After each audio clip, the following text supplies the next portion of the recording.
Let's get more reaction to today's budget news. With me on the programme this afternoon, I've got the former Conservative parliamentary candidate for Middlesbrough, Simon Clarke, and the UKIP MEP, Jonathan Arnott, both on the line. Good afternoon, gentlemen. Good evening. Good afternoon. Let's start with yourself, Simon. Labour say you're giving with one hand with this higher living wage, but taking away with the other through tax credits. Is this smoke and mirrors? Well, first and foremost, I think we all welcome the new national living wage. This is a major breakthrough. It's a transformative proposal for literally millions of people, which will see potentially your income rise by up to £5,000 a year.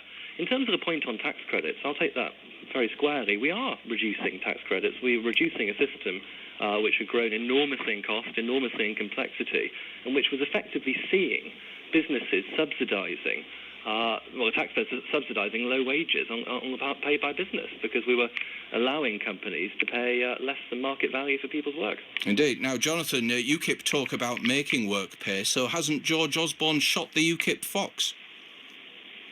I think when we look at this budget, there are some things that the Conservatives have got right, and there are some things which the Conservatives have got wrong. So certainly I like to see an emphasis on making work pay. I'll very much go with that.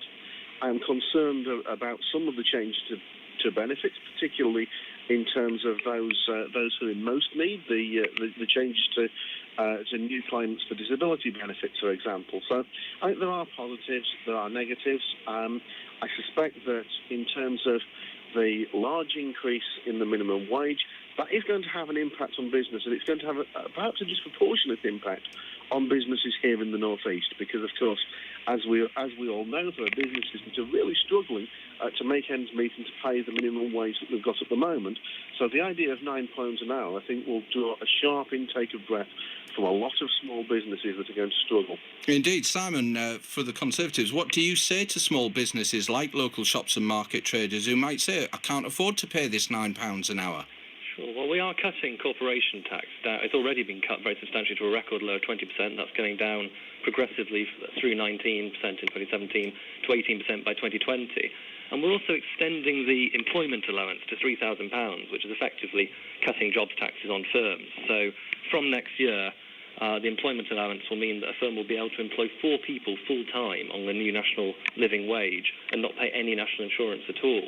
So we are conscious, obviously, that this is a big thing for business, but we have also made certain that there are considerable carrots in this package for business as well. Plenty of carrots, but also a few sticks, because there are some very draconian measures on benefits, restrictions on housing benefits for the 18 to 21-year-olds, a lower benefit cap. Does it mean, Simon, that people are going to be spending more time going to food banks?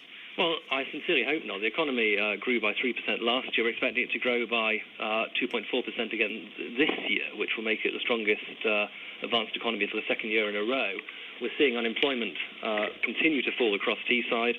In the Middlesbrough constituency, it's down 30% in the last year. We're recovering from a very serious financial crisis. We're trying to do that in the most equitable way possible. We've seen today tax cuts for people in the form of the changes to the personal allowance. We've seen the new national living wage. I believe this is a package which working people will welcome. Will help them get on with their lives. And Jonathan, another UKIP campaign has been about protecting defence spending. The Chancellor seems to have done just that. Do you welcome that move? Again, we welcome that. We wait to see the detail in terms of whether the 2% of GDP actually turns out to include war pensions, for example, and it doesn't represent 2% of GDP purely on defence spending. We'll see how that works. But, we're quite clear that there are a lot of things in this budget which are positive, which are good measures, and where there are good measures, we'll support them.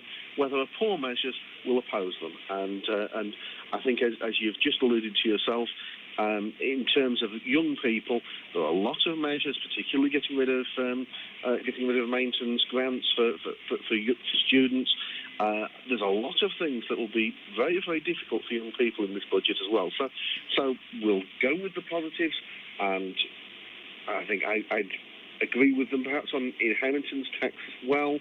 I could mention quite a number of things. The measures on tax avoidance, the NHS. There are a lot of positives. Obviously, what they're doing, but there are a lot of negatives as well. Obviously, a lot to talk about over the coming days. Gentlemen, thanks for joining us this afternoon. That was Jonathan Arnott, North East MEP for UKIP.